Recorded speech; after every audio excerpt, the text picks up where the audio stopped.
Buenas noches, les pido su comprensión porque voy a hablar en un idioma muy difícil, el portuñol. Creo la idea que la música es un poderoso vehículo que puede unir a las personas de diferentes lugares y culturas. Vamos a escuchar una canción que habla mucho sobre Brasil. Vamos a ver. Num país tropical, abençoado por Deus. Pelé, Wilson Simonal está cantando. Fevereiro tem carnaval. Moro. Esta canción habla de cosas importantes sobre Brasil, pero pienso que la frase dita por el gran compositor brasileño Tom Jobim deja muchas cosas claras sobre nuestro país. La frase es: "Lo Brasil no es para principiantes". Brasil es un país tropical de dimensiones continentales. En Brasil caben casi 50 uruguayos. En 2015, la población brasileña será de más de 200 millones de personas. Somos la séptima economía del planeta y, curiosamente, el segundo país en la realización de cirugías plásticas. Hay una gran concentración de la riqueza. Sí, a la presidenta Dilma le gusta la cirugía plástica, obviamente. Hay una gran concentración de la riqueza económica brasileña en dos ciudades que influye directamente en la vida social y cultural del resto del país. Dos ciudades forman el eje económico más poderoso de Brasil. Estas ciudades son Río de Janeiro, la capital cultural de Brasil, y São Paulo, la ciudad más rica de América Latina. Ahí están las principales emisoras de TV y radio. Vamos, Río, São Paulo. Esta es la playa de Ipanema en el verano. Río es uno de los principales centros de la industria do entretenimiento en Brasil. Los artistas viven en Río, Globo está en Río. Las novelas exhibidas en la TV imponen costumbres y valores en todo el país. São Paulo. Segundo Forbes, en 2011, el Producto Interno Bruto de São Paulo fue mayor que la suma de los Productos Internos Brutos de Argentina, Uruguay, Chile, Paraguay y Bolivia juntos. São Paulo tiene el mejor tránsito de helicópteros del mundo. Esta riqueza produce en las personas una identificación con las principales capitales del mundo, una voluntad de ser primer mundo. Se identifican principalmente con ciudades como Londres, París, Barcelona y Nueva York. Pero el poder económico del eje Río-São Paulo construyó una fuerte barrera de comportamiento. La producción cultural de otros centros urbanos importantes de Brasil, como la música de Belém do Pará, tienen grandes dificultades para romper esta barrera. Este Pinduca, el rey del ritmo carimbó. Curiosamente, las multinacionales de la industria del disco intentan, sin éxito, lanzar artistas latinos en el mercado brasileño. Pero ¿cómo competir con artistas brasileños, norteamericanos e ingleses? En Brasil, Jorge Drexler es conocido principalmente porque ganó el Oscar. Interesante decir que décadas atrás, géneros como el mambo, el bolero, el tango eran extremadamente populares en Brasil. Competían por espacio con los géneros brasileños en las radios de todo el territorio nacional, hasta la llegada de Elvis Presley y después los Beatles. Hay que tener en cuenta también las grandes diferencias culturales entre Brasil y los países latinoamericanos. Somos una mezcla compleja de europeos, africanos e indios. Nuestra identidad cultural es el resultado de esta mezcla. Pero para muchos artistas brasileños, las diferencias son lo que deberían aproximarnos en vez de alejarnos. Artistas como Caetano Veloso y Milton Nascimento se aproximaron de la música latinoamericana, tentando hacer una conexión entre Brasil y nuestros vecinos. Mi conexión con la música latina comenzó en 78. Me encanté con el sonido de Leon Gieco, dito mestre el grupo Crucis, en el primer Festival Latinoamericano de Rock de São Paulo, con más de 15,000 personas. En 82, yo fui a Buenos Aires para comprar una batería, porque era más barato do que en Brasil. Bien, volví para São Paulo con una batería importada del Japón y una maleta de discos de Sui Generis, de Charly García, y Pecado Rabioso, de Luis Alberto Spinetta. Entusiasmado, volví a Buenos Aires en 83. Y fui ahí que vi el show de Spinetta y su grupo en un estadio con más de 30,000 personas. Un gran momento de inspiración para mí, que estaba pensando en hacer de la música mi vida. En 93 tocaba en el grupo Titãs. Estuvimos aquí en Montevideo, en El Cilindro, con 3,000 personas enloquecidas que cantaban todas las canciones. No sabíamos que el rock brasileño era conocido por aquí. Fue un show muy especial y único, inolvidable. Así que gracias de nuevo. En 2012 formé la banda Panamericana con 3 amigos. Ellos son Dado Villa-Lobos, da Legião Urbana, Dé Palmeira, do Barão Vermelho, e Tony Platão, do Ojeriza. Juntos grabamos canciones en portugués de No Te Va a Gustar, Merce, La Bela Puerca, Los Traidores, El Lupe Lascano. La música es mucho más que entretenimiento para nosotros. A través de la música proponemos la reaproximación por la cultura de Uruguay, Argentina, Chile, Colombia, México e por aí vamos. Queremos fazer isso porque isso precisa ser feito. Para a música não existem fronteiras. Muitas gracias.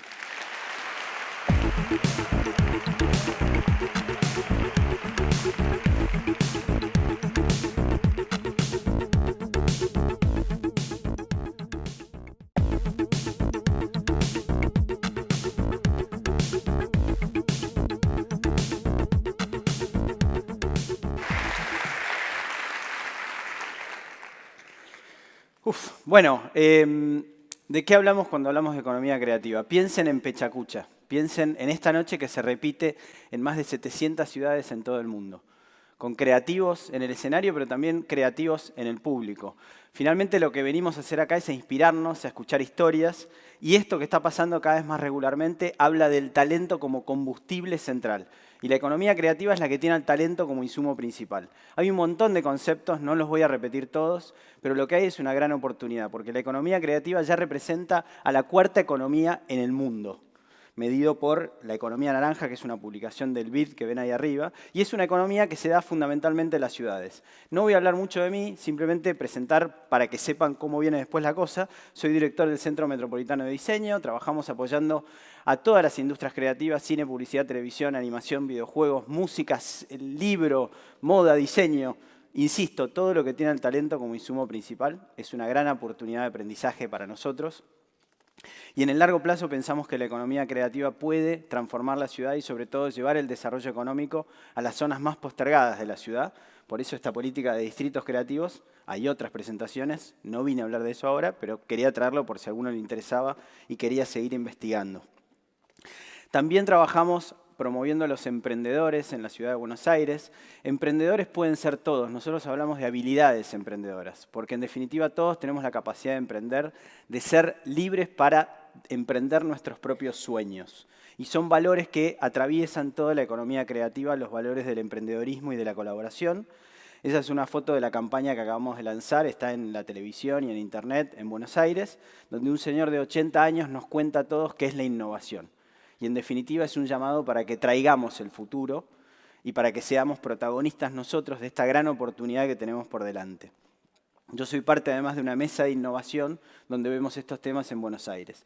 Pero de lo que quería hablarles era de una serie de tendencias que yo voy viendo trabajando en la economía creativa que en definitiva se pueden aplicar a otros sectores. La tesis central es que la economía creativa nos puede servir de brújula para entender los cambios que se van a dar en muchos otros sectores. Y la palabra clave es el cambio. Heráclito dijo que no nos podemos bañar 2 veces en el mismo río. Busqué una foto de Heráclito, pero tenía muy baja definición, así que traje una foto de un río, que es una pintura de Cézanne, muy bonita, pero quiero que se queden con esta idea. El cambio es la única constante. Entonces tenemos que perderle miedo al cambio, hay que abrazarlo. Piensen en la industria de la música y cómo cambió en tan pocos años. Por otro lado, hay cambios en el consumo. Están surgiendo una nueva lógica de consumo, surge el consumo colaborativo. Nuestra relación con las cosas también cambia, porque tenemos una relación afectiva con las cosas, porque entendemos que tenemos una responsabilidad al usar las cosas de alguna manera tienen movimiento. Cambia también el mundo del trabajo. La generación Flux es una generación que se define menos por su pertenencia a un sector y más por el hecho de tener identidades múltiples. Todos nosotros ahora cambiamos de trabajo cada 4 años y al mismo tiempo somos cocineros, abogados, pintores, viajamos, todo al mismo tiempo. Es muy difícil decir quién son. La pregunta es quiénes están siendo. Otra tendencia interesante es cómo ya no importa el formato, sino el contenido. Antes uno escribía un libro infantil.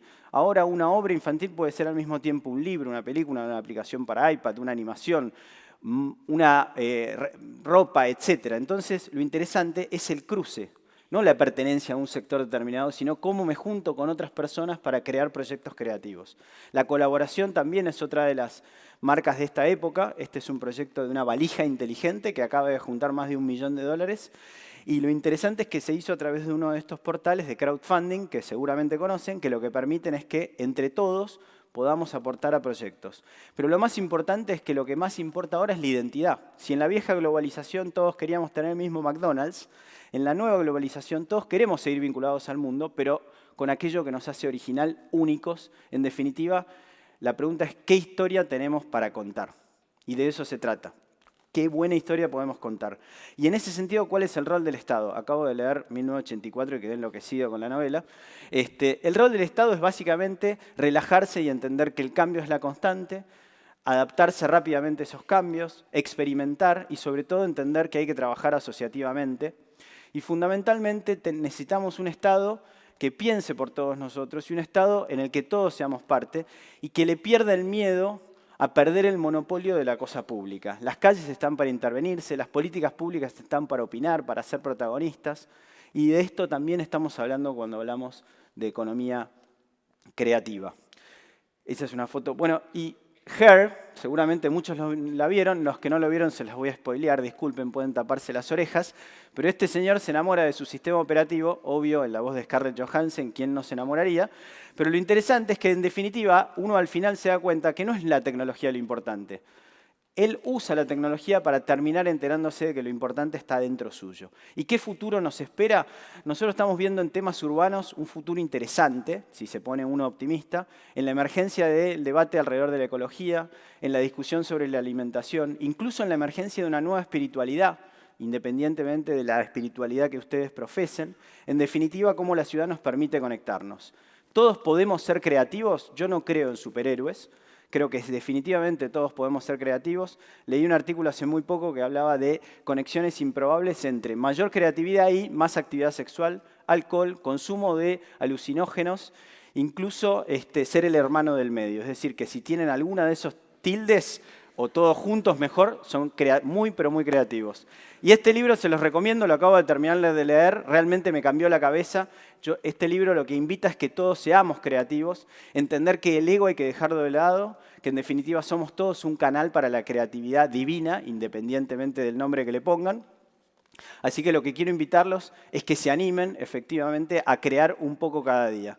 En definitiva, si todo lo que dije es cierto, que vaya uno a saber si es verdad, la gran pregunta es, como todos nosotros, los que estamos en esta sala y en miles de reuniones como esta que se desarrollan en el mundo entero, somos protagonistas de este cambio. Les agradezco mucho la atención. Buenas noches.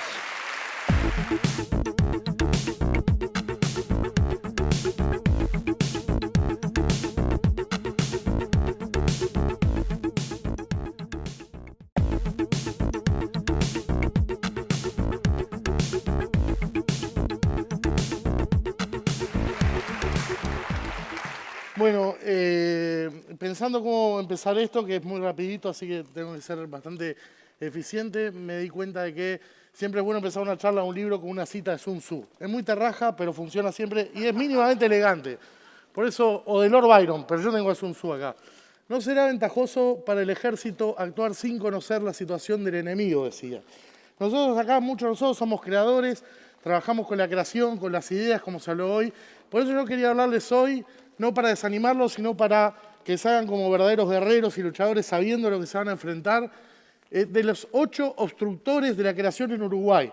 No son solo en Uruguay, algunos son mundiales, pero tienen un tamiz idiosincrático uruguayo por cómo se aplican acá. El primero, el peor, el más grande es el miedo. Desde 2009, todas las encuestas de opinión pública dan como la inseguridad para los uruguayos como nuestro principal problema.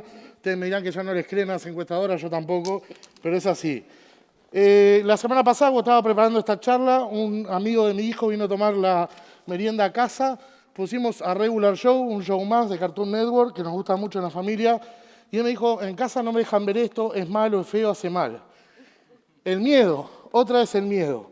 4 ejemplos rápidos. La preferencia absoluta por el empleo público, que sigue ganando. El escaso emprendedurismo, el voto amarillo. Y la admiración absoluta y la revolución brutal social que nos implicó esa picada del loco Abreu en Sudáfrica, que fue un enfrentamiento entre el riesgo y el miedo. Una admiración no exenta de angustia por el miedo que tenemos. Noto que en nada nos aterra el cambio, nos aterra cualquier cambio. Es el nombre de mi programa favorito, Miguel está ahí, es una de las formas del miedo. Es una variante, pero vale un capítulo aparte, por eso lo quise mencionar. Nosotros en Uruguay tenemos como uno de nuestros saludos más comunes, ¿todo tranqui? Todo tranqui es, no está nada vivo, ¿no? No me vas a venir con que va a acontecer algo. Está todo muerto, como lo quiero, ¿eh? Ok, todo tranqui. La mesocracia, nuestro principal ensayista, reléanlo, por favor, Real de Azúa, encontró este término para escribir el gobierno de la clase media. En Uruguay pasa una cosa muy particular, que a los gerentes de marketing muchas veces les cuesta entender. A diferencia de Argentina, Francia, la mayoría de los países, la clase media marca las pautas culturales de la clase alta y de la clase baja. Pasan cosas preciosas, por ejemplo, un latifundista en Carrasco le gusta pasearse por dentro de su mansión con alpargatas escuchando a Citarrosa. Eso es muy lindo, pero pasan cosas jodidas, por ejemplo, menoscabamos la cultura popular. En Uruguay no hay cultura popular, a diferencia de Argentina o Brasil, que la cultura popular es muy vasta e integrada, en Uruguay la rechazamos. Yo mismo, por ejemplo, no me banco el carnaval, a menos que venga Jaime Ross, que armó un packaging pequeño burgués, que a mí me sirve y yo consumo.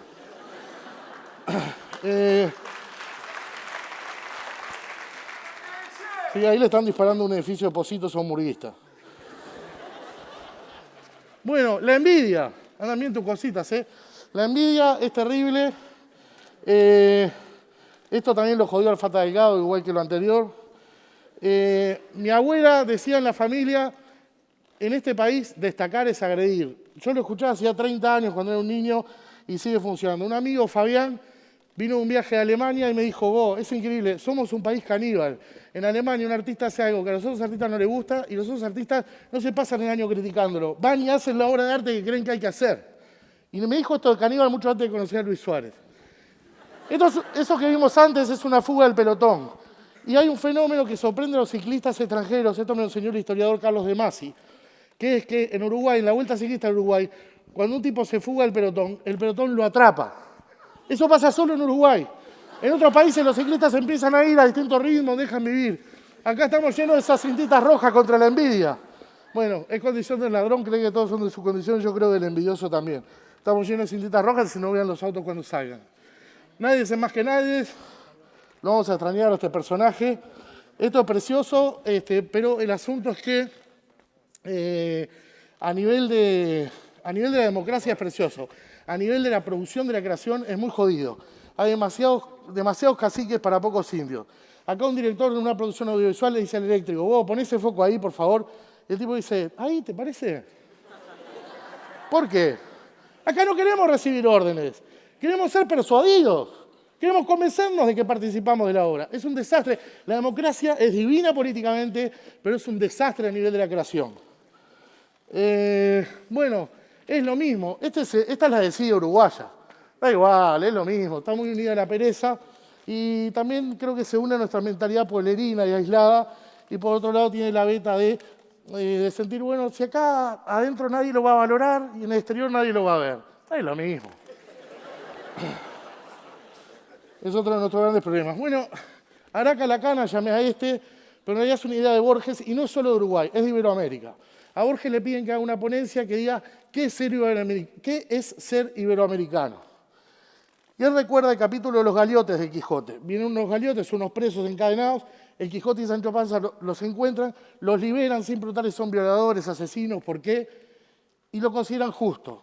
Lo que dice Borges es, un anglosajón, un sueco, un yanqui, un inglés, se queda fuera esta metáfora. Pero los iberoamericanos la entendemos todos. No nos gusta la ley, como muestra el dibujo. No nos gusta la ley, es así. Somos esencialmente anarcos. Esa es la principal diferencia con el resto del mundo. Por eso nuestra primera obra teatral fue Juan Moreira, la primera obra del Río de la Plata literaria nuestra, verdaderamente, el Martín Fierro, todos tipos que luchaban contra la policía, anarcos, gauchos que estaban en contra de la ley y eran perseguidos por la policía, igual que el gran Inodoro Pereira que quiso homenajear acá a Fontana Rosa. Y por último, esta teoría es de un personaje mío que hago en la radio, que escribió un libro que se llama El Profe, pero ese personaje me convenció a mí, y yo realmente lo creo personalmente, que es que somos un país nacido para obstruir.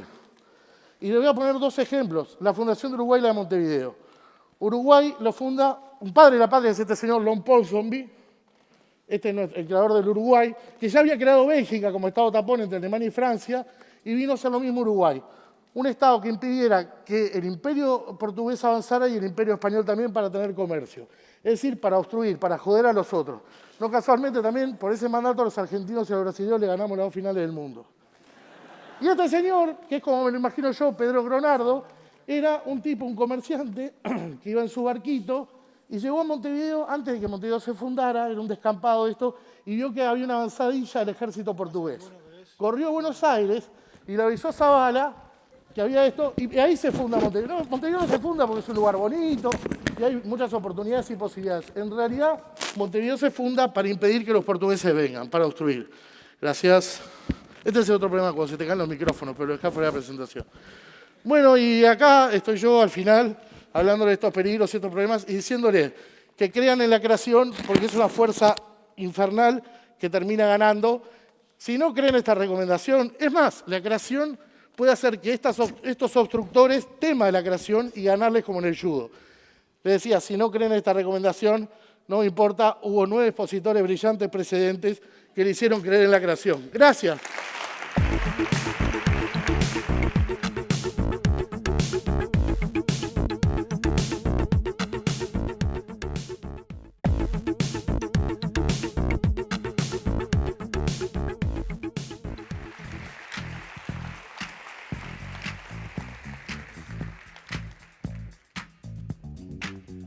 Buenas noches. Voy a hablar sobre la era del remix. El remix surge en la música disco de los 70s. Los DJs necesitaban versiones más adecuadas para la pista de baile, agregando mayor duración, y una máquina de ritmos era suficiente para lograr un buen remix. Luego el concepto se amplió y las canciones se remixan ahora por muchísimas razones, aparte de adaptar la pista de baile, para adaptarlas a un formato o género musical específico, para que suenen más adecuadas en la radio, en un club, en un videogame, para hacer gimnasia, para relajarse, para actualizar una canción vieja, panamericano, como una forma artística en sí misma. Este es el caso del álbum Remixes y Rarezas de Campo que hice recientemente. A fines de los 70 aparece el sampler de esta máquina, un aparato software que puede tomar un fragmento de música de un disco y una vez digitalizado, transformarlo mediante efectos, repetirlo, loopearlo. Por ejemplo, la base de este tema que está sonando, Good Times, del grupo Chic, fue sampleada y usada más adelante en el tema Rapper's Delight de Sugar Hill Gang. Voy a cantar un poquito.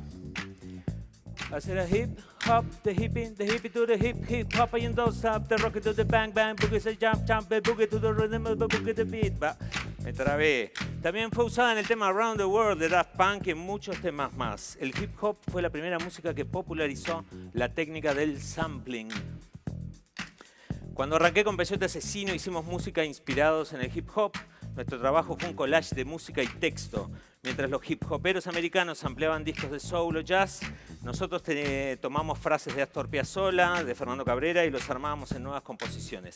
Las letras tomaban samples de la TV y de la cultura pop. Nuestra música no tenía una narrativa lineal, pero para que una forma artística de este tipo sucediera, antes tuvo que aparecer la información electrónica. Marshall McLuhan dijo en los 60s, hoy en día el mundo de los medios de información eléctricos nos involucra a todos a la vez. El tiempo en cierto sentido ha cesado y el espacio se ha desvanecido. Vivimos en una aldea global que es creada por el movimiento de la información electrónica instantánea. Hoy la cultura contemporánea consume repetidamente sus propios bienes, recicla, regenera, reutiliza, es decir, remixa, como hacían los DJs de los 70s. Esta técnica de collage, el sampling, el remix, se volvió mi método principal de composición. Samplear, extraer para recomponer y combinar fue la técnica con la cual empezamos a hacer un proyecto como Bajo Fondo. Buscábamos inspiración en la historia del tango e intentábamos recuperar gestos, expresiones musicales y fragmentos concretos de música de otras eras y hacer algo nuevo con esto. Copiar, transformar, combinar son los elementos básicos de la creatividad. Pareciera que estos elementos que encontramos en el remix son la base de toda forma de creatividad.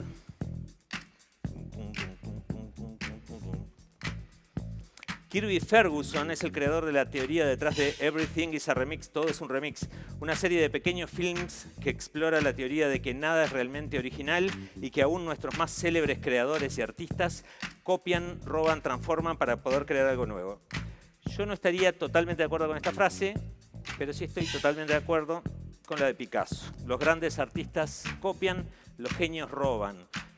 Picasso entendía el robo como una apropiación y asimilación de un concepto o idea hasta convertirlo en algo propio. Por eso el robo no es una loa al plagio, no se trata de fotocopiar, de hacer un clon, sino de extraer y combinar ideas para formar una nueva realidad original y personal. Desde hace un tiempo en la Internet 2.0 se habla de la cultura del remix, que es el intercambio de información a través de medios digitales que está basado en la técnica de copy-paste.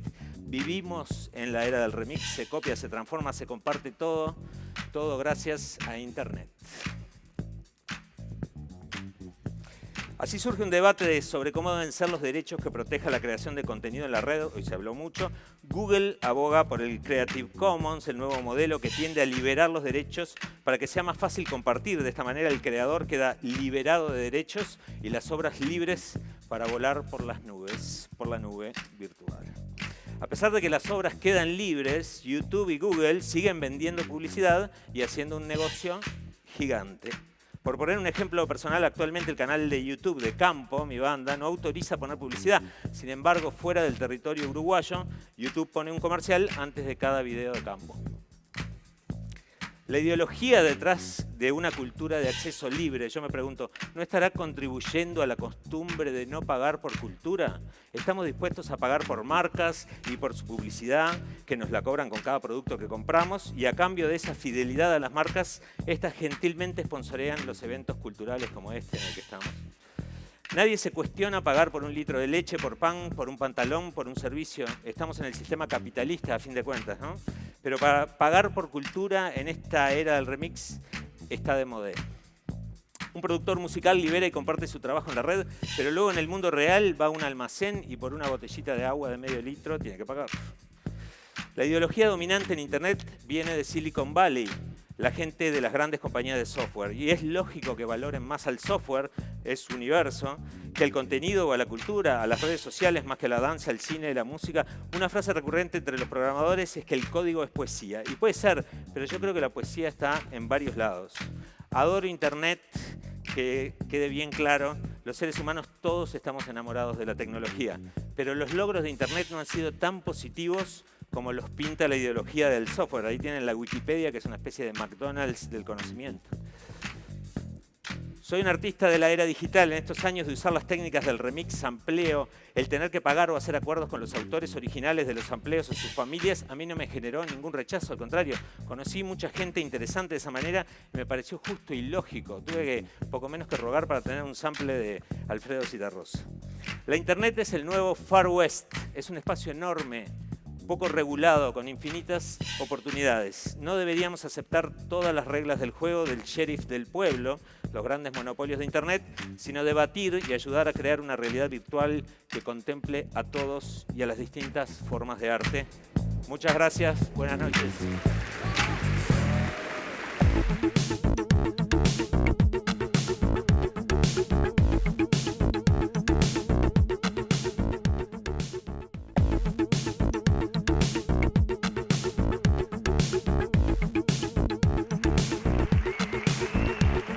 Buenas, ¿qué tal? Un placer.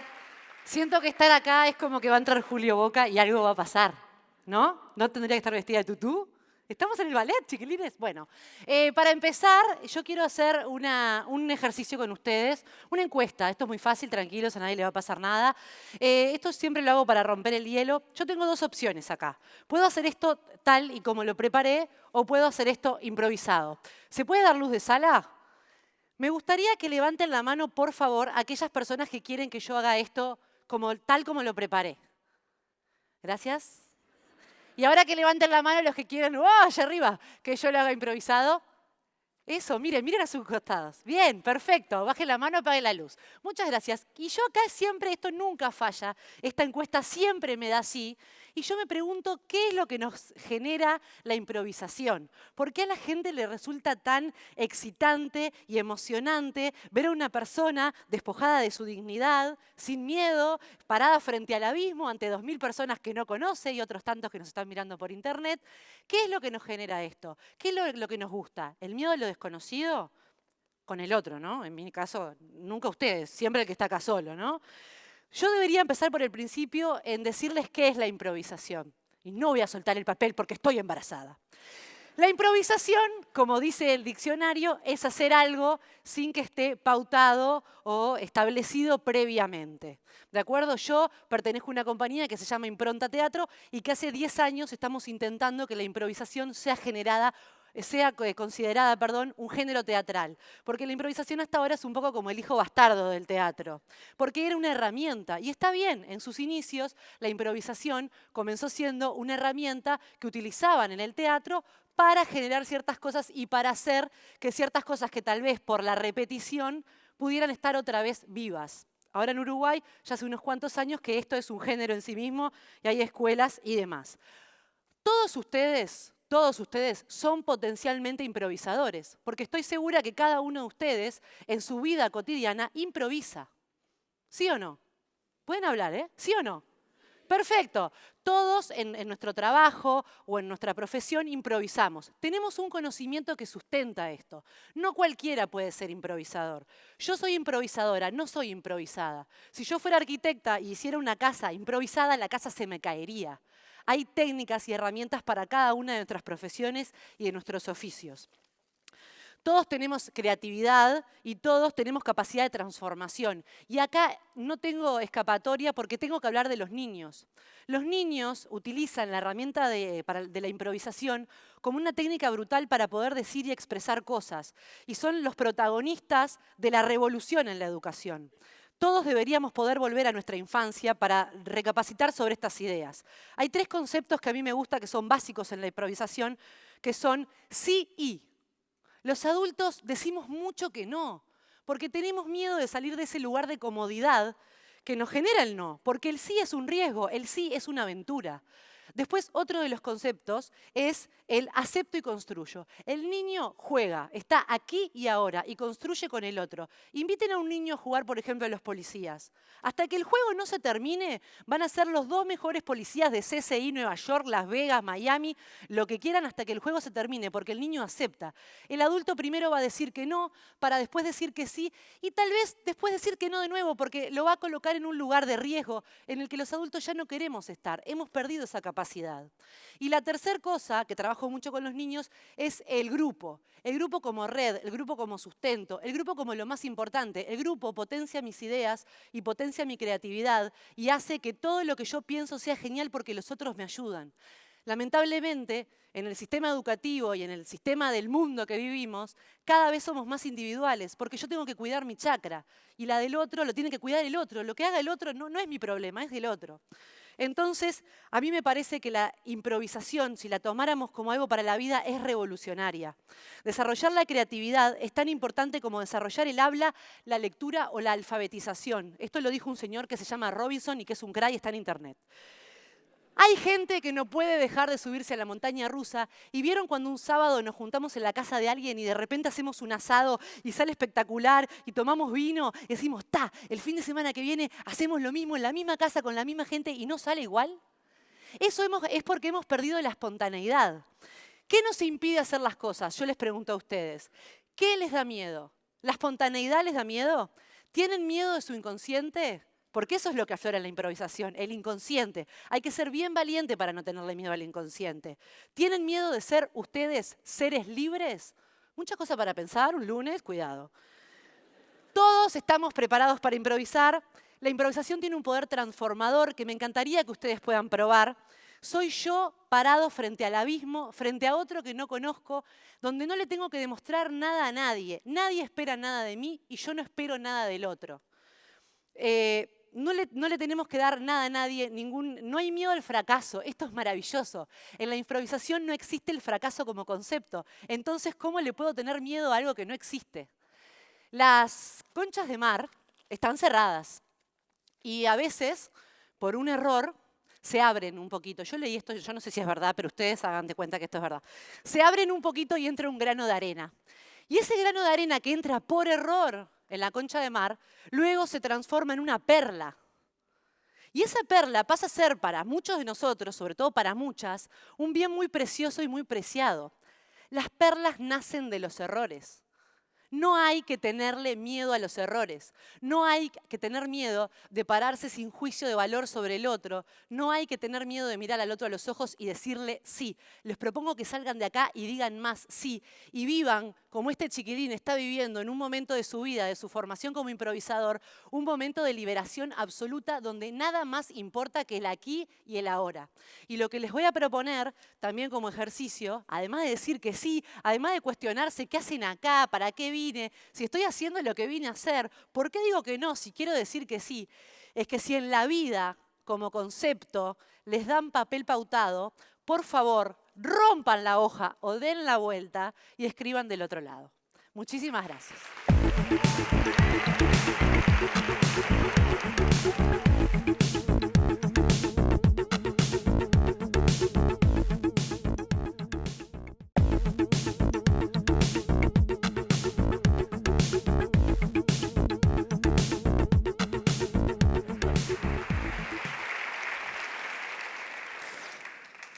Bueno, buenas noches. Yo quería empezar por contarles una pequeña leyenda de un señor que se llama Lorenzo de Coster, se llamaba, que nació en Haarlem, Holanda, y que alrededor de 1430 decidió irse con sus nietos a un bosque cercano y tallar letras a partir de la corteza de un árbol. Esas letras las apoyó en el barro y se dio cuenta que generaban como unas impresiones. Y ahí fue que se avivó y dijo, esto yo lo puedo transformar en un negocio, ¿no? Y unos años después abrió el primer taller tipográfico, lo que sería la primera imprenta, en 1440 aproximadamente. Le empezó a ir muy bien, empezó a vender muchos libros, a imprimir y vender muchos libros, y empezó a contratar mucha gente, ¿no? Y de a poco fue mejorando un poco la tecnología. Empezó a hacer, en vez de tipos de madera, que se desgastaban muy fácil, empezó a hacerlos en metal, como ven ahí. Y el metal permitía como otras cosas, y estaba bastante bueno. Pero, por desgracia para él, para Lorenzo, en Nochebuena de 1441, mientras él estaba en la iglesia festejando Navidad con su familia, uno de sus nuevos empleados, llamémoslo Juan, entró al taller cuando no había nadie y lo desvalijó entero. Se robó todos los tipos de metal y se fue a Maguncia, Alemania. Ese personaje, ese como Papá Noel maligno, por decirlo de alguna manera, que le robó todo a Lorenzo, era Johannes Gutenberg, el que nosotros conocemos como el padre inventor de la imprenta, ¿no? Que revolucionó un poco la historia, cambió la historia, hizo que el conocimiento fuera accesible para todos. Y como si fuera poco, en el taller de Lorenzo solamente le dejó una letra, la letra A mayúscula, y este es el primer retrato que se conoce de Lorenzo, con cara de infeliz, ¿no? Sosteniendo la letra, como diciendo, me afanaron todo. A la derecha es una escultura que le hicieron en la plaza principal de Haarlem. Entonces, si bien es una leyenda, por ahí está basada un poco en la realidad, ¿no? Pero entre todos estos quilombos fue que nace la imprenta y por lo tanto nace la tipografía y nacen los tipógrafos, que eran los encargados de diseñar estas letras a mano. Bueno, eso si hablamos de Occidente, ¿no? Porque los orientales siempre inventan todo antes. Entonces la imprenta ya la habían inventado 500 años antes. Igual que el papel y probablemente que el descubrimiento de América. Lo que pasa es que por algún motivo no le damos mucha pelota. Pero bueno, eso es como un poco al pasar. Pero lo importante es que con el nacimiento de la imprenta nace el amor por las letras, ¿no? Que es algo que nosotros, los tipógrafos, tenemos bastante arraigados. La palabra texto en latín significa tela, y lo que intentamos hacer es justamente hacer una página cosida por perfectas letras, ¿no? Esa es nuestra pasión, por decirlo de alguna manera.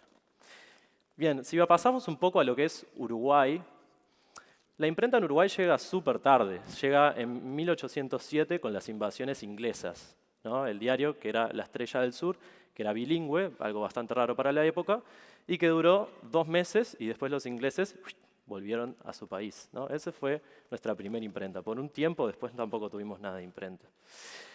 Pero hoy en día ha cambiado un poco el sistema. Ya no son tipos de plomo y tinta e impresión. Hoy en día es todo digital, ¿no? La tipografía es digital, se hace con curvas de Bézier, lo que se llama curvas de Bézier. Y son básicamente fuentes. Cuando yo le digo a la gente que me dedico a hacer fuentes, me quedan mirando con cara rara y me dicen, ¿fuentes de agua? A lo cual yo respondo, no soy ingeniero hidráulico, me dedico a hacer letras, tipografía, todo el día, 8 horas o más, y me encanta, es mi pasión. Y eso es algo bastante particular de esta disciplina. Piensen que la tipografía, las fuentes, ustedes las ven todo el tiempo. Las ven por la calle, las ven cuando escriben un mail, Verdana, como decía, las ven en publicidad, en todos lados, hasta en la sopa, literalmente. Entonces, por ahí es que es un poco un arte invisible, ¿no? Esa es como una de las particularidades que tiene esto, que la gente lo ve pero no lo percibe. Y en diseño gráfico pasa que en diseño puede no tener imágenes, pero nunca no va a tener contenido, ¿no? Siempre hay que comunicar algo. Y esa comunicación se hace a través de letras. Esas letras se hacen a través de fuentes, de tipografía. Entonces, es una de las herramientas más importantes a nivel de diseño gráfico. Y no solamente es una herramienta y un arte invisible, sino que además es un negocio interesante. Piensen que por día se venden en el mercado internacional 3.500 fuentes. Y salen al mercado 250 fuentes nuevas por mes, ¿no? Entonces pasa a ser un mercado atractivo. Y en Uruguay, que somos un pequeño, gran país, también algunas tipografías han tenido pequeños, grandes logros, ¿no? Como ya comentaban por ahí, algunas de estas fueron seleccionadas, adquiridas y utilizadas por Google para hacer Google Web Fonts, que es una hazaña bien interesante siendo un país tan pequeño. Y es a partir del 2009 que con 2 amigos, Vicente La Mónaca, Martín Somarúa y quien les habla, fundamos una empresa que se llama Typotype, que es la que comercializa estos productos, este software, hacia afuera. Y bueno, ustedes podrían pensar, habiendo tantas fuentes nuevas, ¿no? Y tantas fuentes en todos lados, ¿para qué hacer una más? Bueno, algunos comparan hacer tipografías con parir un bebé. Salvando las distancias, yo sé que es bastante distinto, hacer una tipografía puede llevar 9 meses o más. Y uno la ve crecer y madurar. Todo esto que está acá, hasta mi gata, está diseñado con tipografías uruguayas, ¿no? Toda la presentación también. Y eso es una de las cosas que más me llena como de orgullo, ¿no? Cuando veo un producto de diseño hecho por un diseñador capaz que era extranjero, que está utilizando de manera creativa una tipografía hecha por un uruguayo, ¿no? Ese es como un poco el motor que me hace seguir como descubriendo y disfrutando la tipografía, este arte invisible. Muchas gracias.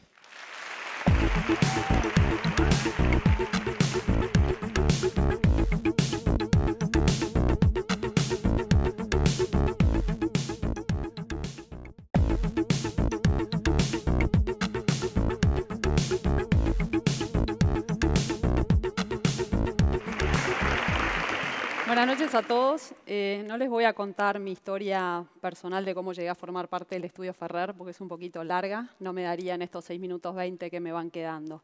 Sí les voy a contar que respiro propiedad intelectual desde la panza de mi madre y desde que tengo uso de razón, mi abuelo me aconseja seguir la carrera de abogada, hecho que condicionó el camino en el que me encuentro hoy. Cuando Silvana me invitó a participar, pensé que tenía para decirles, además de contarles que asesoro en marcas principalmente, que es lo que me apasiona, pero quería también dejarles un mensaje inspirador a través de mi experiencia personal. Esto de elegir cosas en la vida tiene que ver con una charla que escuché hace poco de Gonzalo Tancredi, un reconocido astrónomo uruguayo, que vino a hablar sobre las teorías del fin del mundo. No se asusten porque un cataclismo del estilo del que exterminó a los dinosaurios hace tanto tiempo no ocurriría como hasta dentro de 12 millones de años, así que no se preocupen, quédense tranquilos, que no va a ser algo que vamos a ver nosotros que estamos hoy acá. Entonces se van a preguntar, si no lo vamos a ver, ¿qué importa? Importa porque todo lo que hacemos hoy repercute en ese mañana. Entonces, cuidemos lo que tenemos. Seamos conscientes de cuidar. Al decir de Tancredi, nuestro paso por este mundo es efímero, son fracciones de segundos y no podemos darnos el lujo de desperdiciar ese poquito tiempo que tenemos de hacer algo por uno y por todos. Acá hago un paréntesis y les cuento que hace 7 años sufrí una pérdida muy dolorosa. Perdí a un sobrino de 9 años a causa de un tumor cerebral. Y ese hecho hizo que cambiara la manera de ver el mundo, de ver las cosas.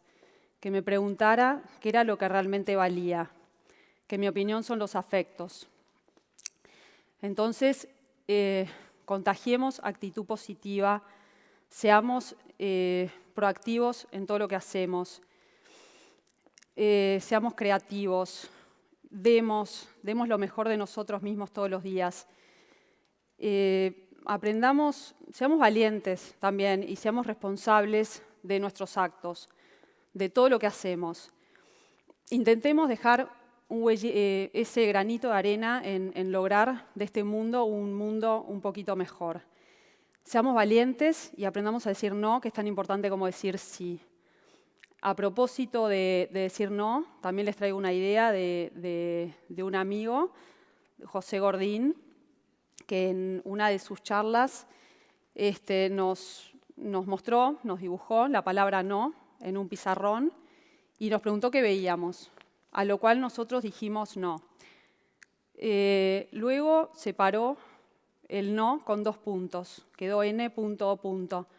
Y nos preguntó qué veíamos ahora. Nosotros empezamos a hablar de palabras aisladas sin ningún sentido. José se refería a nuevas oportunidades. Y sin ir más lejos, yo estoy acá porque para mí esto fue una oportunidad y la aproveché, no la dejé pasar. En lo que tiene que ver con las ideas, también cuando ustedes tengan una idea, empodérense de esa idea y llévenla a la práctica y hagan la realidad porque si no, no vale la pena y no sirve de nada. Hablando de las ideas y lo que tiene que ver con el título de mi charla, ¿por qué las ideas en sí mismas no se pueden proteger? También les voy a dar un ejemplo, y un ejemplo que me gusta, el de una niña estadounidense de 10 años, Vivian Hart. Esta chiquita, a los 8 años, se le ocurrió terminar con la esclavitud infantil en el mundo. Y para eso, durante 365 días del año, se propuso vender limonada y recaudar $100.000 para donar a una institución que luchara contra la esclavitud infantil. Ella llegó a su meta el día 173, bastante antes de lo que se había propuesto. Y esto la motivó a ir por mucho más y junto a sus padres fundó Make a Stand Lemonade. ¿Qué les quiero decir con esto? Que esta idea de Vivian no se puede proteger. Cualquiera de ustedes puede vender limones o lo que se les ocurra y ojalá salgan todos corriendo y lo hagan. Lo que dice ella también es que vende esperanza en una botella y eso es un eslogan que sí se puede proteger. ¿A qué voy con esto? Que lo que ustedes no pueden hacer es usar la marca de Vivian que es Make a Stand Lemonade. Eso ninguno de ustedes lo puede hacer. Entonces, ¿qué les digo y qué les aconsejo? Bueno, cuando tengan un emprendimiento, piensen en una buena marca. Cuanto más fantasiosa sea esa marca, mucho mejor. Usen bien sus marcas y tengan cuidado cómo las usan los demás, porque si no se usan bien se pueden volver genéricas. Hay marcas que se perdieron por usarse mal. Tal es el caso de Calefón, de Champion, que fueron marcas. Algo que les quiero dejar también que tengan en cuenta es que diferencien lo que es la idea en sí misma de los distintos medios a través de los cuales esas ideas se pueden proteger, como son las marcas, las patentes, los modelos de utilidad. diseños industriales, etc. Mi consejo para todos ustedes, que estoy segura que están llenos de ideas brillantes, es que se asesoren previamente, que no descuiden los distintos aspectos legales de la propiedad intelectual, que son muy importantes. Les puede parecer que es algo menor cuando ustedes emprenden su negocio, pero no, es importantísimo y les va a ahorrar bastantes dolores de cabeza. También les digo que investiguen, que se asesoren, consulten bases de patentes mundiales que son de libre acceso, que vayan y acudan a las universidades que tienen distintos centros de apoyo a los emprendedores y hay muchas personas con ganas de invertir en grandes ideas. Con esto, bueno, ¿qué les quiero decir? Que cuando tengan un sueño, persigan ese sueño, lleven esa idea a cabo y llévenla a cabo ahora. Y todos se estarán preguntando qué hice con este limón en la mano, qué significa si te llueven limones, no te quejes y hacete una buena limonada. Gracias.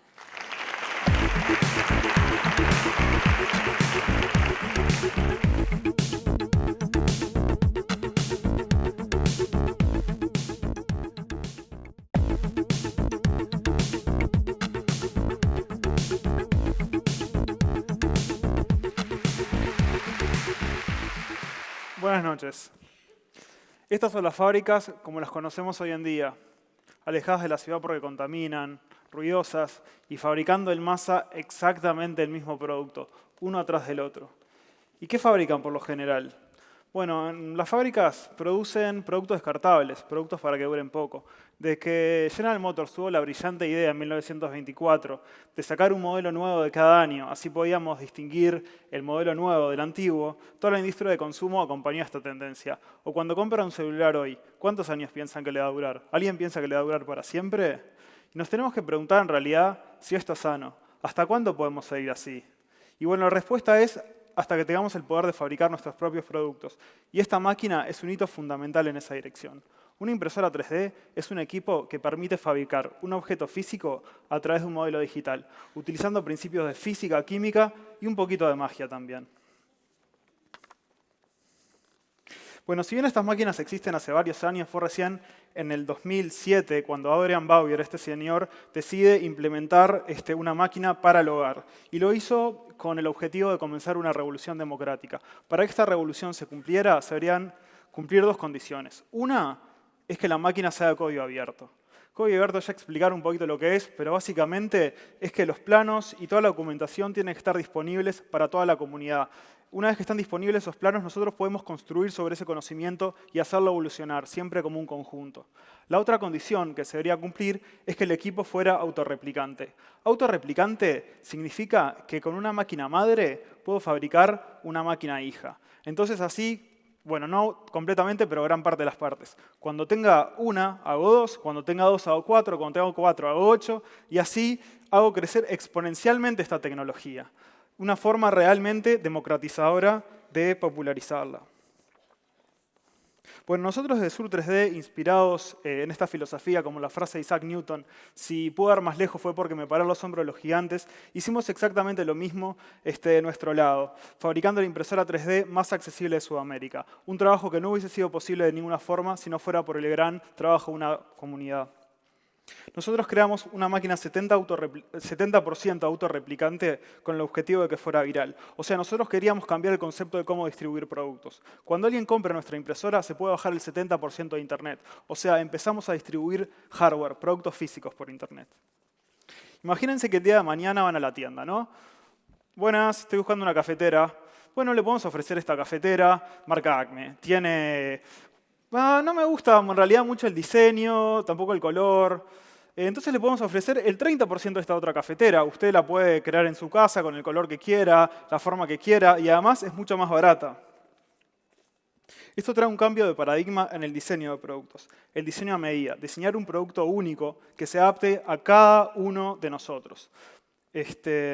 ¿Por qué tenemos que adoptar un producto fabricado en masa si cada uno de nosotros es distinto y tiene necesidades diferentes? A su vez, otro cambio interesante es en la forma de distribución de estos productos. Bajar productos por Internet no solamente es un cambio importantísimo en el ahorro energético que significa mover un producto, sino que además nos permite recibir productos en nuestras casas al instante. ¿Alguien dijo teletransportación? Los productos de esta naturaleza son evolutivos, como el software. O sea, cuando hay una versión nueva de un programa, yo me la bajo, la instalo, porque sé que va a tener nuevas funcionalidades o errores de versiones anteriores corregidas. Ahora vamos a poder hacer lo mismo con los productos físicos. O sea, sale una nueva versión, me la bajo, la imprimo en 3D y celebro a mi producto para darle una nueva funcionalidad. Esto nos permite una libertad espectacular. Y no significa que tenemos que salir corriendo a comprar una impresora 3D para tener esta libertad. Esta es una libertad que tenemos que empezar a exigir ahora. Cada vez que yo compro algo, estoy votando a favor de las políticas de un fabricante. Cuando un fabricante me obliga a usar los insumos solo de su marca, me está quitando la libertad. Yo nunca puedo votar a favor de esto. Un ejemplo interesante es el que pasó con Thingiverse. Thingiverse es una página que la gente puede subir diseños para que otras personas lo bajen y lo impriman. Uno de esos diseños que se subió es el cohete de Tintín. El cohete de Tintín, una vez subido después, la empresa que representaba legalmente a Tintín contactó con Thingiverse para que dieran de baja el cohete porque atentaba contra los derechos de propiedad intelectual. Pero lo que está bueno es que para ese entonces ya había mucha gente que lo había bajado, lo había modificado y lo había vuelto a subir. Y de esta forma no pudieron frenar, digamos, el que la gente tenga la libertad de fabricar lo que quiera. Y esto deja en evidencia que al tener más poder como consumidores surge la necesidad de la regulación. Los grandes jugadores no quieren perder el control, entonces empiezan a regular. Esto nos plantea una duda muy interesante, es ¿cómo va a darse esta regulación? ¿Va a ser como hicieron las discográficas o Napster, que hicieron una guerra legal contra los usuarios? ¿O van a tomar un modelo más inteligente y poder empezar a distribuir productos físicos por Internet como un canal adicional de distribución? Y esto es recién la punta del iceberg. La impresión 3D tuvo este boom en el 2009, luego que se liberó una patente que la protegió por más de 20 años. Y en este periodo tan corto de tiempo pudimos ver un montón de aplicaciones de esta tecnología. Y no solamente a ciencia, como puede ser la medicina, la impresión de órganos, la impresión de tejidos, sino que a cosas más de la vida cotidiana, como por ejemplo la comida, la impresión 3D de comida, o también el arte, como podemos ver en esta obra de Fernando Foglino y de Blanes también. Nosotros somos responsables de este futuro. La tecnología es democratizadora y nos da todas las herramientas para que nosotros y cada uno cambiemos las reglas. Pero la pregunta es, ¿estamos dispuestos a cambiar las reglas?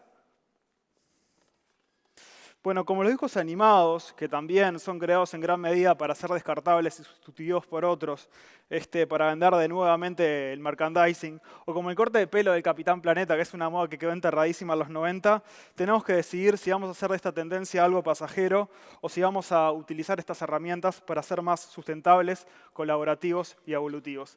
Y como sabiamente diría el Capitán Planeta, el poder es tuyo. Gracias.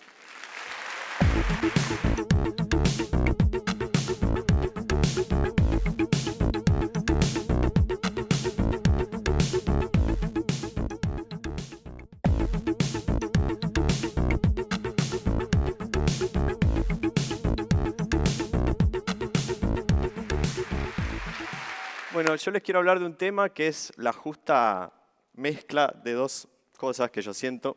Una es una obsesión y la otra es un amor por la ciudad de Montevideo. Si se le pregunta a los montevideanos acerca de cuán bella piensan que es su ciudad, seguramente vamos a obtener unas respuestas más bien tibias, del tipo, bueno, sí, Montevideo es bastante linda, pero media gris, o en Montevideo no pasa nada.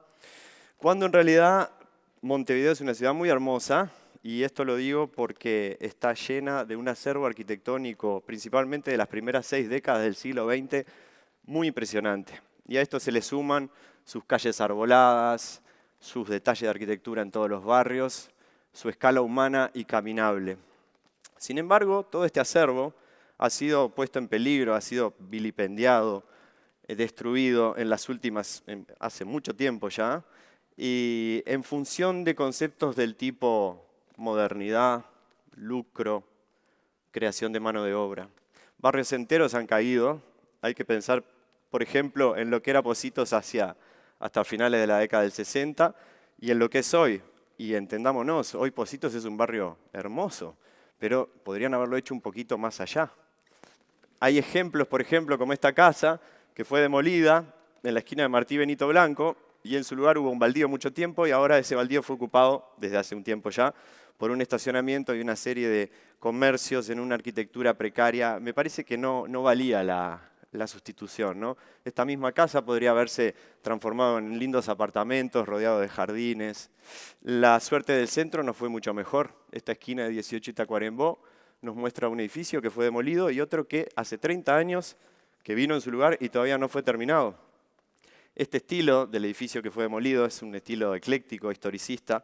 Me hace pensar que la gente que vino después pensó que el eclecticismo era una mala palabra. Sino tampoco se entiende la sustitución de esta fabulosa escalinata que tenía la Plaza Cagancha a la altura de Rondó, que tenía 2 ramales con una fuente en el medio y fue sustituida por una escalera más simple, por así decirlo. ¿Qué sería? ¿Estaba rota la primera o hacía daño caminar al lado de un objeto urbano tan hermoso? A veces las demoliciones son tan grandes como por ejemplo todo lo que se demolió en torno al Banco República Central en Ciudad Vieja, que perdemos hasta el Big Ben de Montevideo. Es curioso porque el plan urbanístico que decretó esta demolición fue creado en 1930 y la demolición en sí se llevó a cabo recién en los años 70 durante la dictadura. Otras veces no tenemos que lamentar la demolición, porque los edificios están en pie, pero han sido completamente afeitados. Este es el Teatro 18 de Julio, hoy lo conocemos como Cinemateca 18, como el Cine 18 de Julio. El edificio es el mismo, simplemente a alguien se le ocurrió que era mejor sacarle toda la ornamentación y modernizarlo. Lo mismo para esta tienda, que hoy es el BPS de Plaza Matriz, y que sufrió el mismo proceso de racionalismo o modernización. Yo pienso caminar al lado de esta tienda sería como estar en una escenografía de Terry Gilliam, una escenografía que te ayuda a imaginarte, a ser una persona mejor. Esta larga cadena de tristes eventos continúa hasta nuestros días. Recordarán los más sonados de los últimos tiempos, este caserón Art Nouveau en Boulevard España y Polié. El Art Nouveau es un estilo raro en el mundo, es raro en Montevideo, lo demolimos. La tienda Asimacos, tienda y vivienda de Asimacos, las casas gemelas del arquitecto Fresnedo Siri en la avenida Ponce. Todos estos proyectos fueron demolidos y en ningún caso se pensó en reaprovechar o transformar o cambiar de uso los programas iniciales con los que vinieron después. Por ejemplo, en la tienda Asimacos lo que van a hacer ahora es otra tienda. O sea, no se entiende por qué demoler para hacer el mismo programa. Y en todos los ejemplos que acabo de citar, el proyecto que viene a sustituir lo que fue demolido no le llega ni a las rodillas. Es una opinión personal, pero vale la pena decirlo. Un capítulo aparte lo merecen el estado de abandono de innumerables inmuebles en la ciudad. Hay un estudio que hicieron los arquitectos Ures y Bustillo que investigaron las casas visiblemente abandonadas del área central de Montevideo. ¿Y saben lo que descubrieron? Que si ponen todas juntas esas viviendas abandonadas forman 20 manzanas de abandono. 20 manzanas de abandono son 5 por 4, es un cuadrado de ciudad muy grande. ¿Se lo imaginan? Esto incluye desde la estación de trenes, palacios, palacetes, teatros, edificios públicos, todo abandonado. Es una forma de delito también, ¿no? Un país que tiene un déficit habitacional tan importante no se puede dar el lujo de tener semejante acervo arquitectónico abandonado. Pero no todos son lágrimas, señores. Gracias a que hay una nueva conciencia creciendo y queriendo dejar estas cosas con mayor cuidado, se ha detenido, por ejemplo, la demolición de esta casa del arquitecto Peirú en Pocitos Nuevo, por lo menos por un año, no es definitivo, pero esto gracias a las protestas de instituciones públicas y privadas y de mucha gente. Lo mismo, esta casa del arquitecto Vilamajó, también en Pocitos, se salvó, se restauró, va a ser un museo y en el resto de su terreno se están construyendo edificios que además vienen a solucionar un problema urbanístico grande que son las medianeras ciegas. Entonces los edificios que se construyen se pegan a esas medianeras. Este otro ejemplo, en Plaza Zavala, no precisó ser demolido para aumentarle los niveles, simplemente se le agregó una mansarda y también vemos que hay una nueva convivencia entre las plantas bajas comerciales y las fachadas históricas de los edificios, que no es necesario poner carteles abusivos, en fin. Se ven avances. ¿Por qué? Porque si bien la ciudad es un organismo vivo, no pretendo que la ciudad sea un museo, pero sí es importante que este legado que hemos recibido de nuestros antepasados tenga una continuidad en nuestras vidas. Y antes de pensar en la demolición, se pueden darle nuevos usos y readaptarlo. Lo mismo podemos empezar por el techo de nuestras casas, las azoteas de Montevideo, donde la mejor idea que puede tener es guardar al bobby o colgar ropa o meter un medio tanque que va a usar 2 veces por año, bien se pueden pensar como jardines y huertos. En definitiva, señores, nada como volver a entender qué es esta ciudad que tenemos entre manos, mirarla, saber lo que hay y así poder defenderla mejor. Muchas gracias.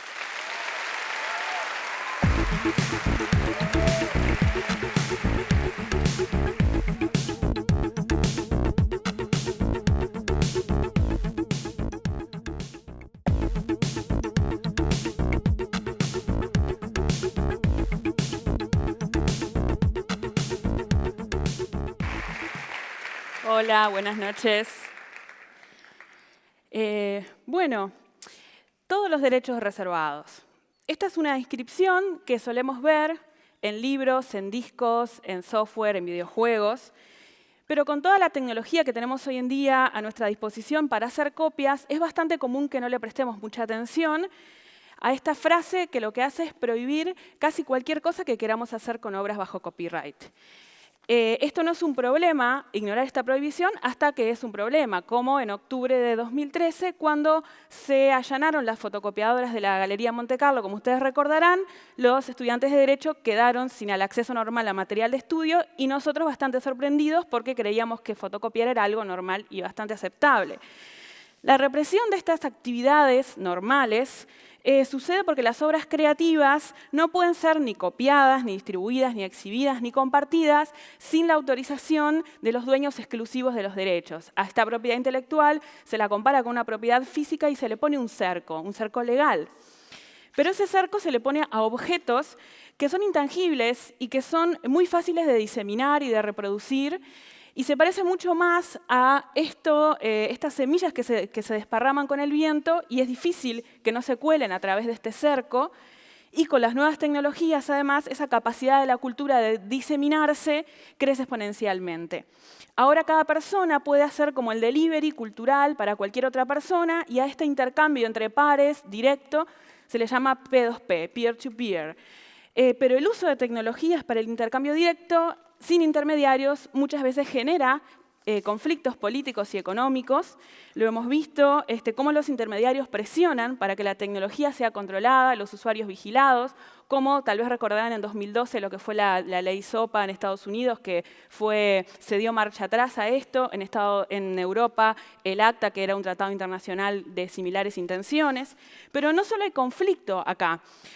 Cuando la gente puede intercambiar libremente información y cooperar a distancia usando Internet, nacen cosas como, por ejemplo, el software libre, el sistema operativo Linux, la Wikipedia, que es la enciclopedia de referencia hoy en día para todos, materiales científicos y educativos libres y gratuitos en la red.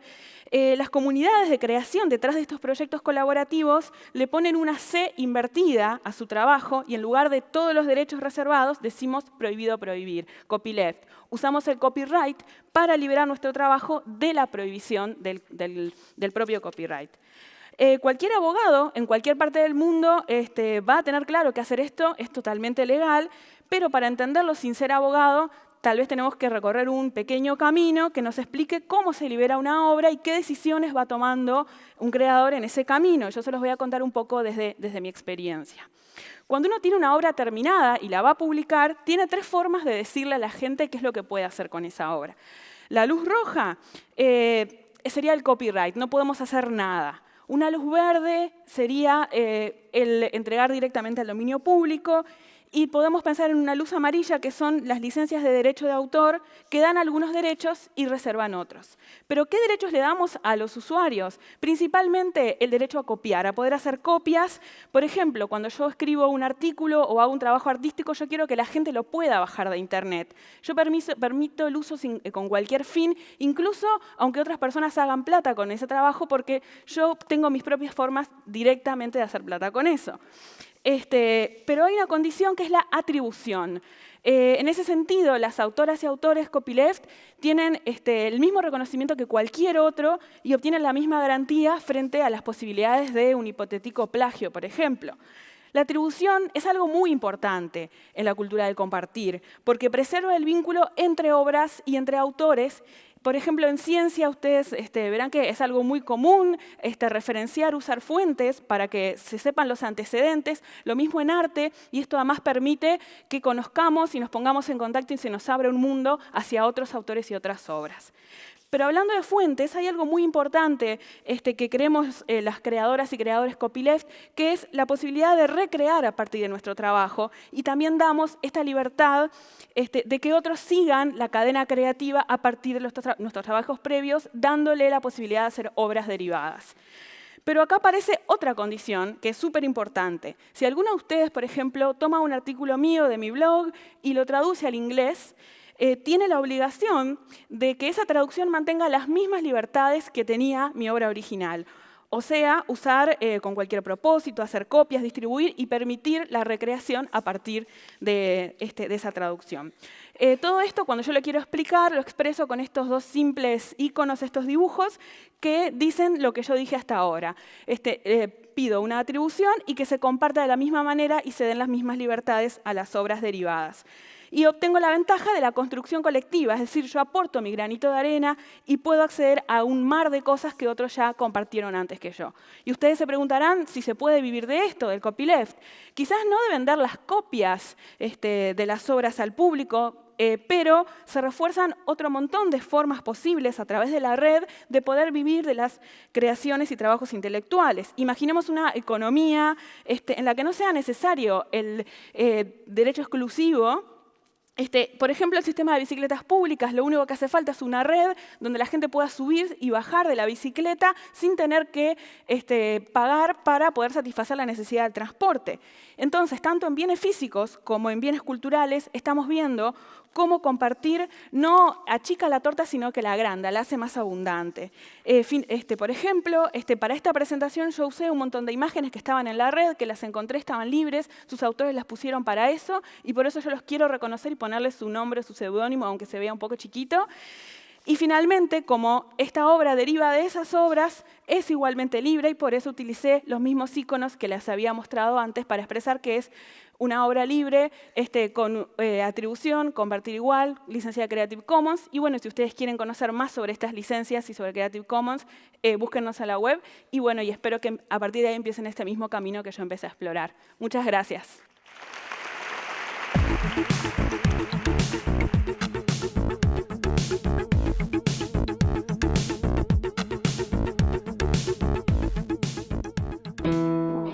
Asuntos públicos. Para conocer mejor, para saber más.